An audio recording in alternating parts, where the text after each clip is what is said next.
guys, welcome to another episode of Smash JT. In this episode, I'm going to count down my top 10 Mario games of all time. Now, just a few stipulations before we get started. This list is strictly limited to Mario platformers. No spin-offs, no cameos, no compilations, and most of all, no complaints. These are the top 10 undisputed Mario games of all time. JT. Number 10. Kicking off our list is Super Mario Land 2, The 6 Golden Coins on the Game Boy.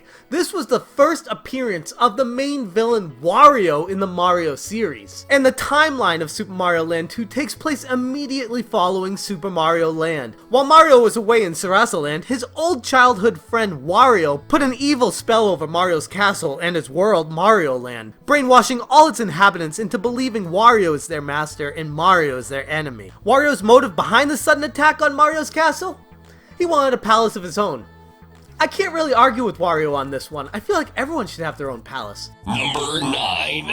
Next up is the new Super Mario Bros. On the Nintendo DS. This is the best-selling game of all time on the DS, selling over 31 million copies worldwide, with the introduction of the Super Mushroom allowing Mario to grow super huge and be able to knock over all these blocks and traverse the levels in different ways. The new Super Mario Bros. Added a twist to the old tried-and-true formula of old-school platforming and was a roaring success. Number 8.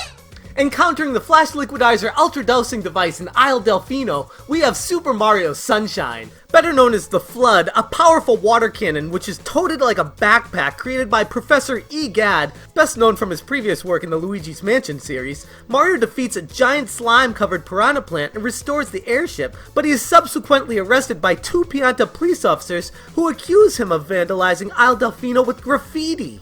Ultimately, the culprit ends up being a Shadow Mario who resembles the real Mario. Or maybe this was just part of Mario's grand plan all along, to make people think that it was a Shadow Mario.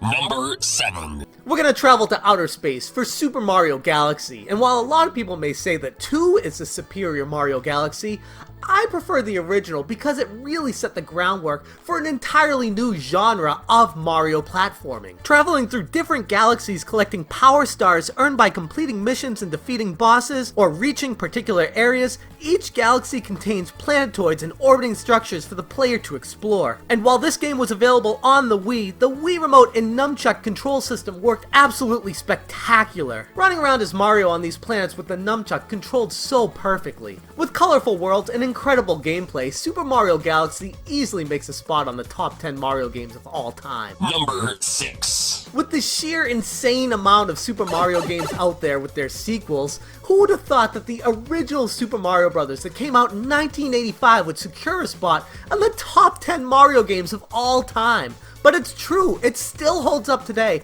as one of the best games ever created. Selling well over 40 million units, Super Mario Bros. Is one of the best-selling games of all time. A lot of people may attribute that to being a pack-in title with the original NES, but I look at this more of the original Super Mario Bros. Helped put Nintendo's name on the map. But more importantly than anything, the game is still a blast to play. Balancing gameplay for newcomers and veterans alike, Super Mario Bros. Has become a worldwide phenomenon. Number 5. Combining the free-roaming gameplay aspects of the 3D Mario games with the 2D mechanics, Super Mario 3D World on the Wii U really made a name for itself. Up to 4 players controlling Mario, Luigi, Princess Peach, and Toad simultaneously, this game enabled some of the best party play from Mario platforming games. Kind of a throwback to the Super Mario Bros. 2 formula having characters with different abilities. With new additions like the Super Bell giving you the cat suit, allowing you to run faster, climb walls, and attack enemies, or the double cherries allowing you to clone your character.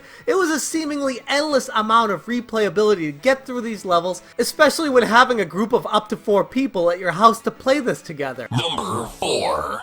Widely acclaimed by many critics as being one of the greatest games of all time, makes number 4 on my list. Super Mario Brothers 3!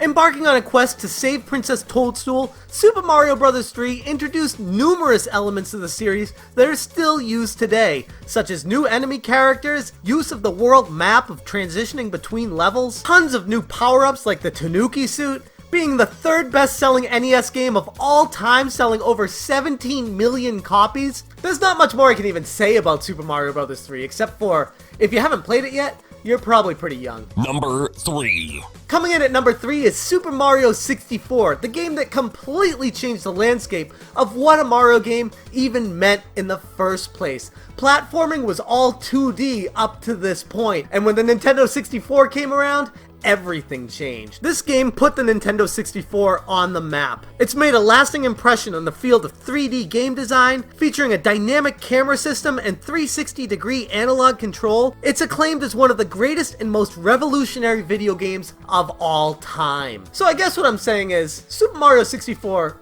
is alright. Number 2. Sometimes you see a trailer for a game coming out and you're like, yeah, that's going to be one of the best games ever made.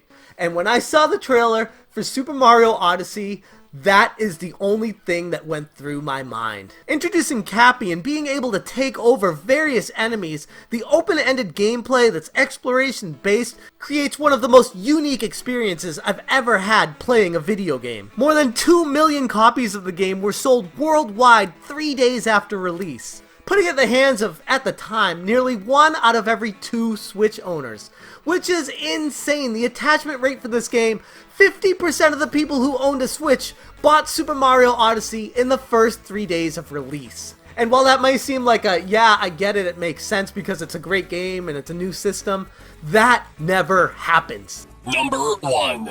We're down to the number 1 Super Mario game ever. But before we get there, I want to talk about some honorable mentions. Actually, no, I'm not even going to bother because there are so many freaking great Mario Brother games that I would be here for the next half hour talking about them.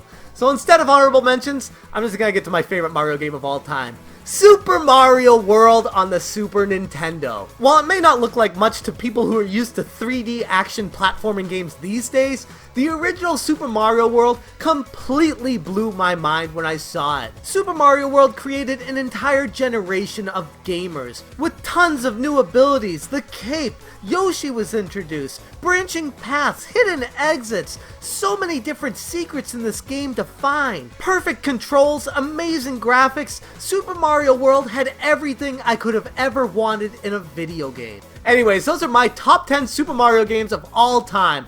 I'm sure you guys will disagree with me, but this isn't a competition. I want to know down in the comments what your favorite Super Mario games are. Let me know down below, and as always, thank you so much for watching. Have a good one. Flash Liquidizer